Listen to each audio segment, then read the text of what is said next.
What I'm saying in essence, from Nehemiah to Mordecai to Father Abraham, one thing is certain: they make use of that connection they have.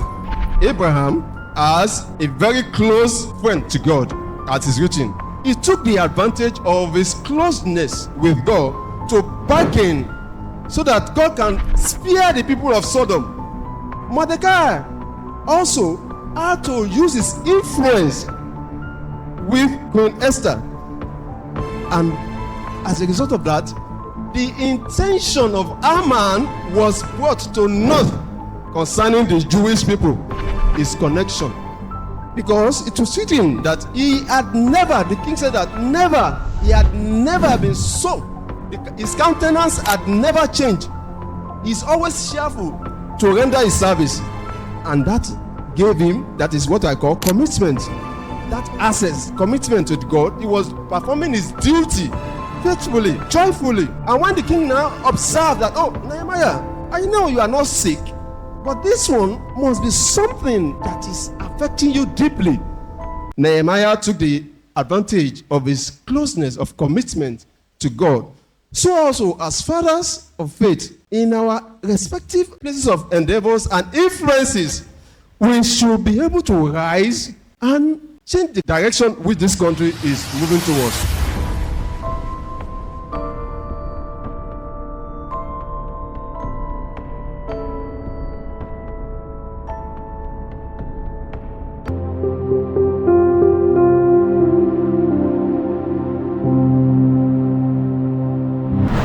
Shall we pray? Thou incarnate word of God, we beseech you to manifest yourself in our gathering this morning. That word of yours that is going to be dispatched, let it liberate, quicken our heart to do that which is good at all times. In Jesus' name we have prayed. Amen.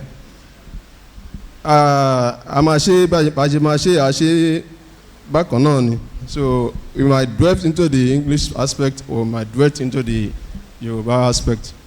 Nevertheless, we want to congratulate each and every one of us, particularly the fathers in our midst, we the fathers, myself inclusive.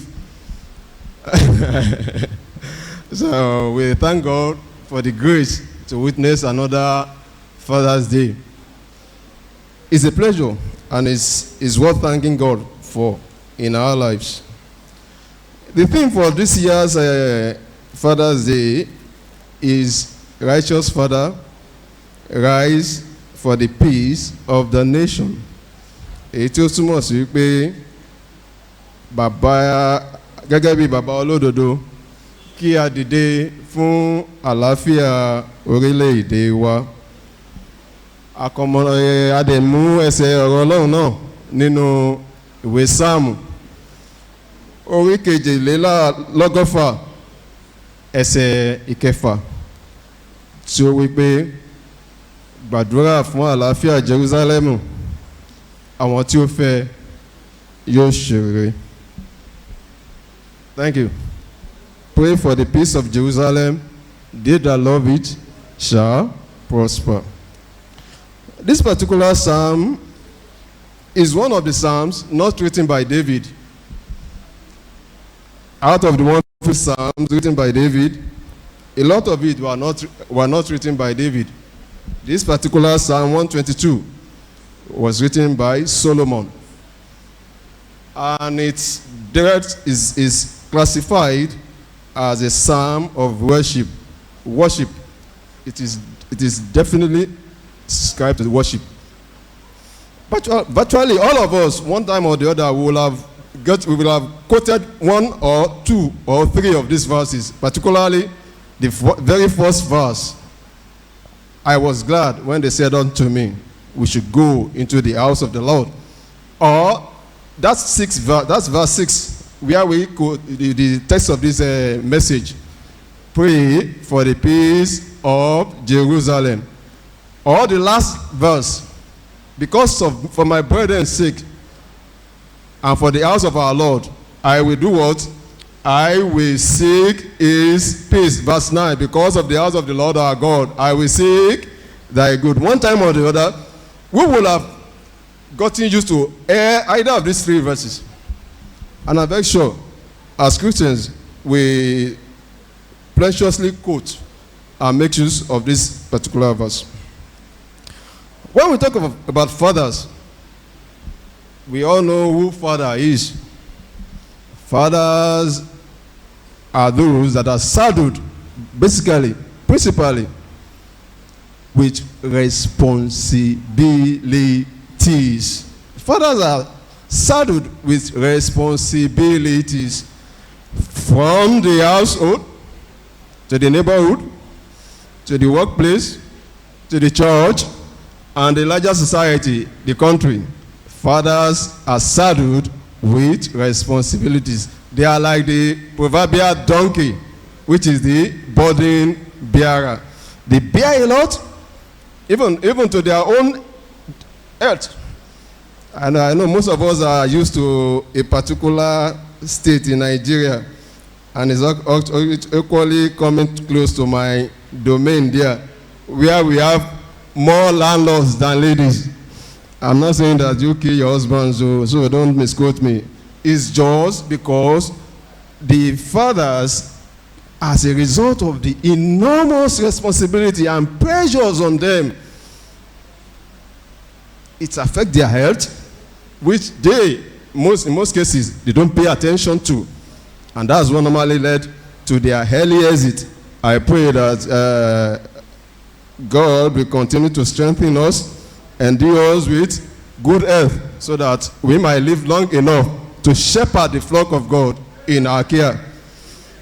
So, coming to this Psalm 122, that verse 6, I want to locate it to three different words: concern, care, and love.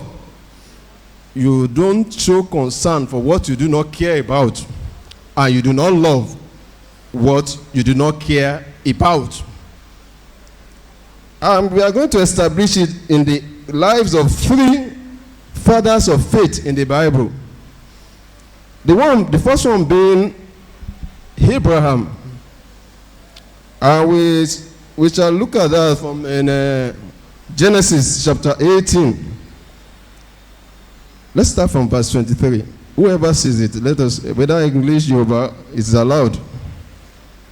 Let's start from verse 23.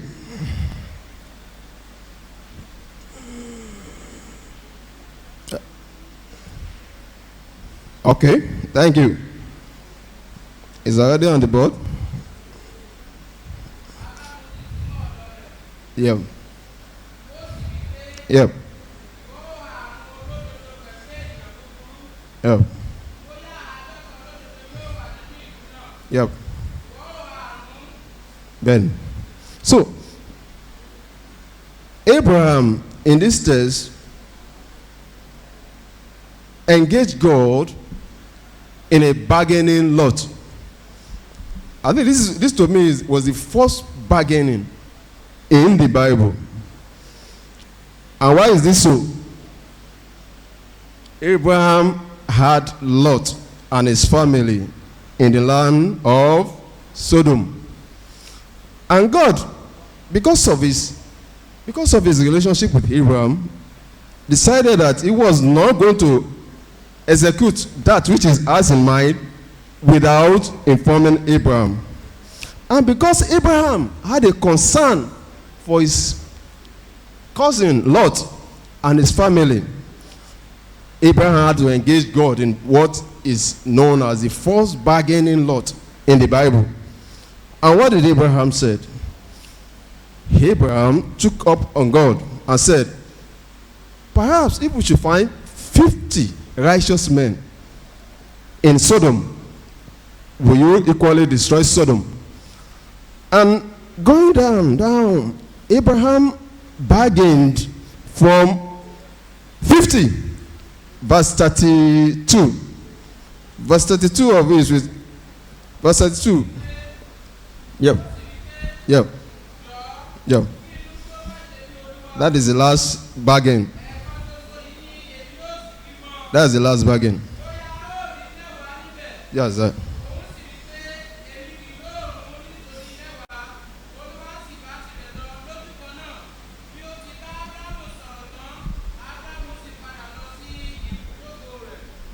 Exactly.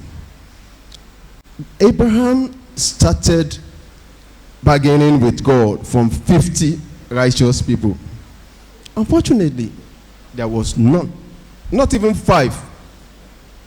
But God was he faithful? God never intended to destroy Sodom because of Abraham's intervention.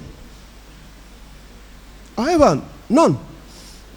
Don't forget, Abraham had to take that step because he is concerned, he cares, and he loves. That is the duty of us as fathers. We must show concern, care, and love about all that is put in our trust. Without wasting our time, we go to the next father of faith. I call them father of faith, just 3 of them. Mordecai. We are going to look at Mordecai in the books of Esther. According to chapter 2, verse 3. Esther.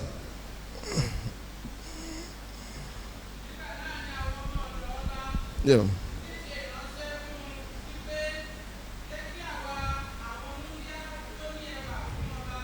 Thank you, sir.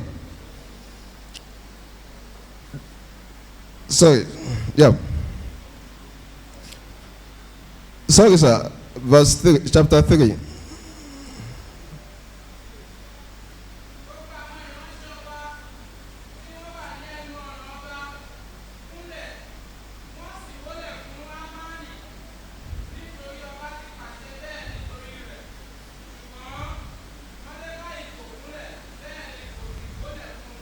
That is Mordecai. Mordecai happens to be one of the Jews that was taken in captives. And let's look at verse 5 of Esther, chapter 2, verse 5. Esther, chapter 2, verse 5, please. Shushani.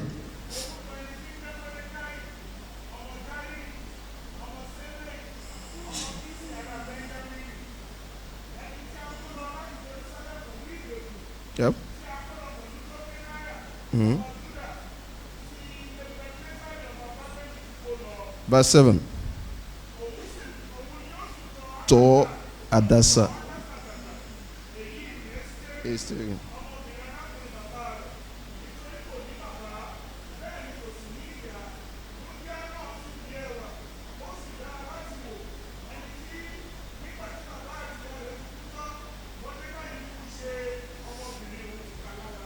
Mordecai was like an uncle to Esther, the previous, later Queen Esther.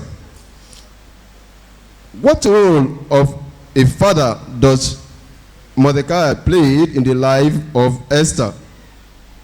It was recorded that after the demise of both the mother and father, Mordecai took it upon himself to train up Adasa, that's the Jewish name for Esther, to train her up. And even if it was recorded that she was properly brought up by Mordecai, because he is concerned, he cares, and he loves.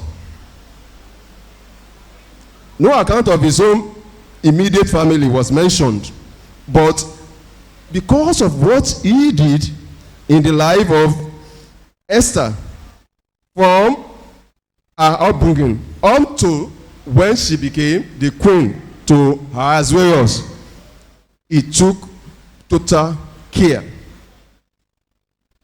That is our charge. That is what that's the title of this year's father is telling us, that as fathers, righteous father, we must rise for the peace of nation. Mordecai took charge, trained Esther, and he was successful in his effort. And the last father of faith we are going to consider before we now surmise everything together is Nehemiah. Nehemiah chapter 2. Let's start from verse 1. Yeah. Atastata.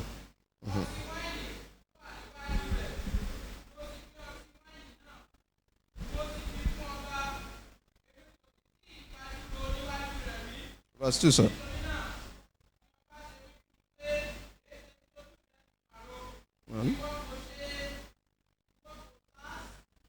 What was I saw?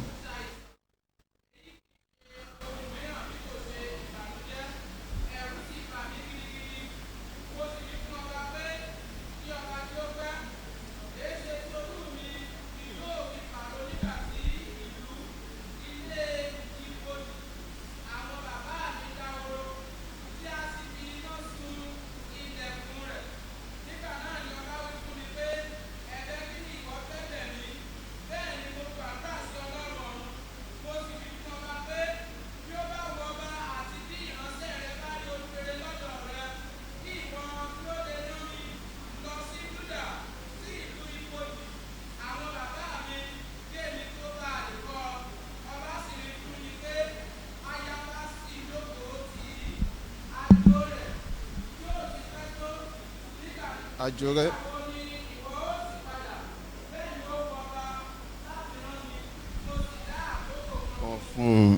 Thank you, sir. Nehemiah, one of the captives, and wine bearer of the king. Nehemiah is a typical example of a father of faith, like what we are going through in this country presently. Jerusalem was completely destroyed. Just like Nigeria today, our economy is in shambles. Moral decadence pervades our cities. Insecurities, the worst of it all. You are not sure. Like Abacha jokingly said, he said, you have the right to express you have your right to express, but he cannot guarantee you. If you live that your security might not be guaranteed. But the principal responsibility of any government is security of life and property of a citizenry, of which we are far behind in the country. Nehemiah,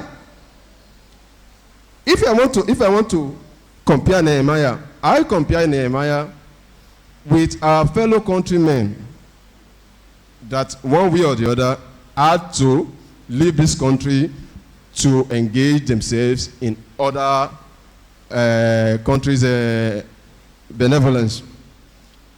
When you look at Nehemiah, I could equate Nehemiah with a civil engineer, a skilled one. Because if he wasn't, he wouldn't have approached the king for permission to reconstruct Jerusalem. Same with us, as a lot of our countrymen, because of the economic pressures, we have to abandon this country. We have master's degree holders having to go and engage in menial jobs overseas.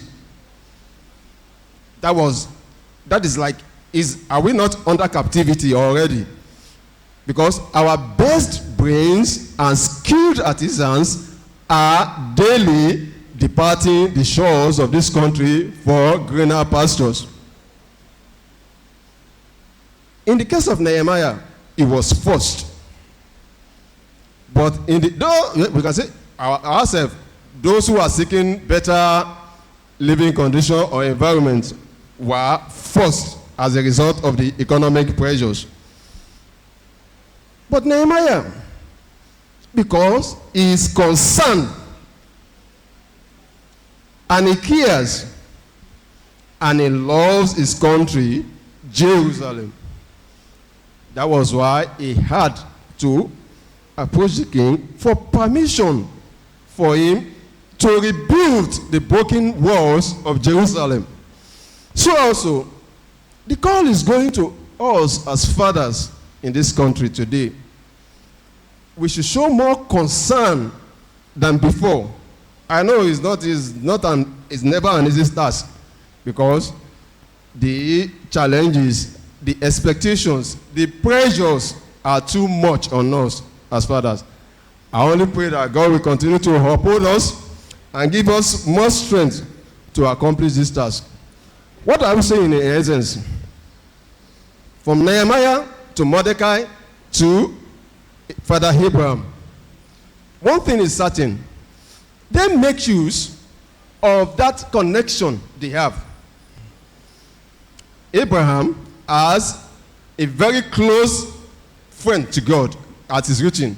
He took the advantage of his closeness with God to bargain so that God can perhaps spare the people of Sodom.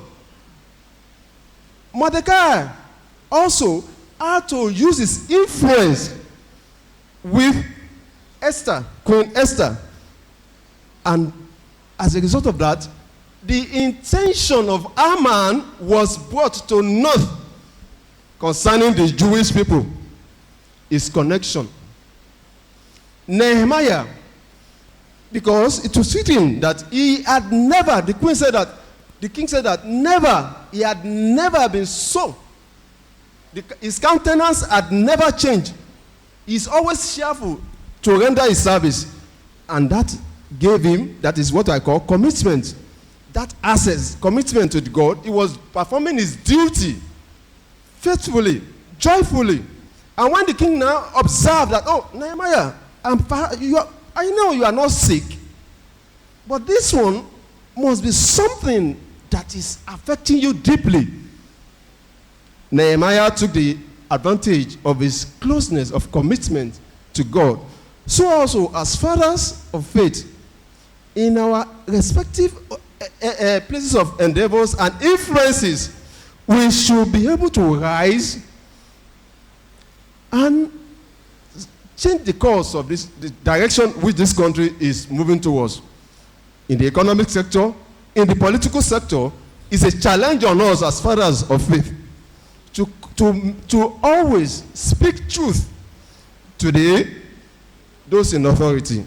Play our part as we need to do. To those our friends in the diaspora, I know, like Nehemiah, I'm calling on you. You have been doing enough. But there's no end to enough when the goal has not been achieved. By CBN statistics, at least the diaspora remittances into the economy is close to 2 trillion naira. That was last year. You are trying, but you need to do more. Sensitize people about the situation in this country. Make this country very dear to your heart wherever you are. It is never that bad, but we can always make it better. Nigeria is not finished, but it's undergoing reprocessing. And God willing, all of us, like Second Chronicles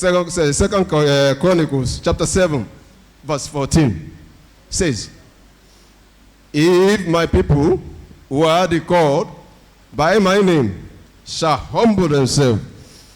And know what? Is anybody see? Can anybody get it? I'm not following.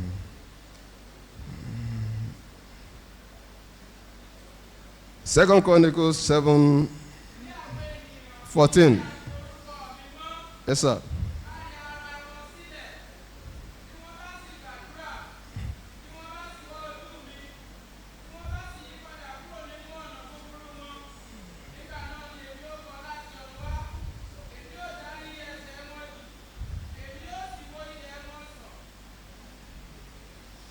Thank you, sir.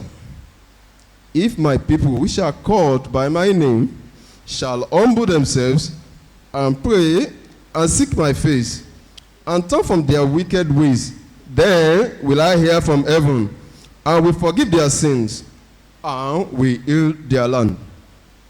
This is an assurance. It is never too late for Nigeria.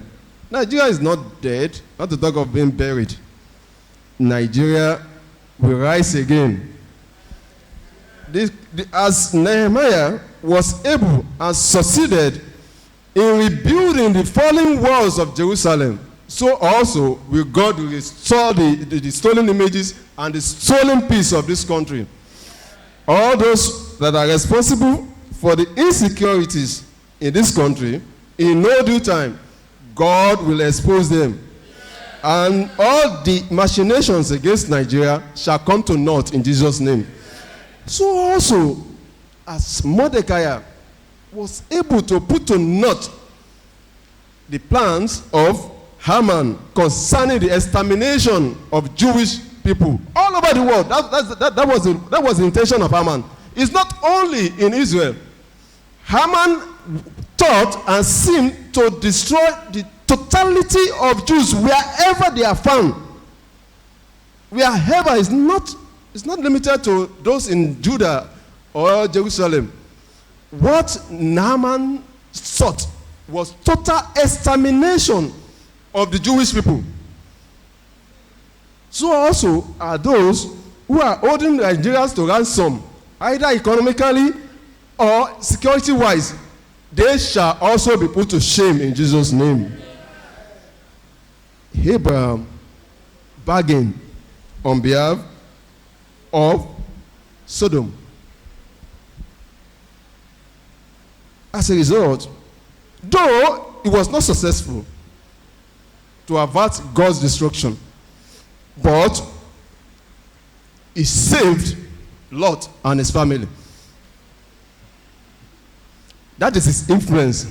He has made use of his influence to guarantee and secure Lot and his family from being destroyed alongside the Sodomites. In conclusion, we are called upon to be the light and the path bearer. Don't let us shirk our responsibility as fathers. We are the mirrors with which the society looks. Yoruba would say, Yaniwura, Babani. Digi is the reflection of the frame before it. That is the mirror. It is the reflection of that image. Which image?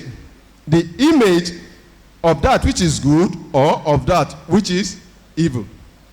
So as fathers, we need to display that image that will ultimately reflect in the society and the country as a whole.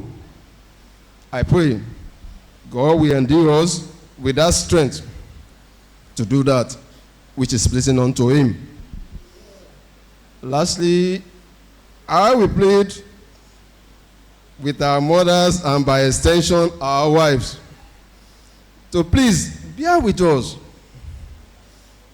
and let us together build that, work towards that which is good and which is acceptable unto God. To you, our children, please do not misunderstand our harsh and sometimes hard decisions as being on Oke-Arin. Never. But see it as an act of discipline to train you in the path of good Christian living. I pray for us as a church, collectively, we should all gather together and pray for the peace of Jerusalem. Not Jerusalem, Nigeria by extension. We should all together pray for the peace of Nigeria. And unto him who is able to keep us from falling and present us blameless before his glorious assembly with exceeding joy, to the one only God and our Lord Jesus Christ, be glory, honor, majesty, and dominion, now and forever.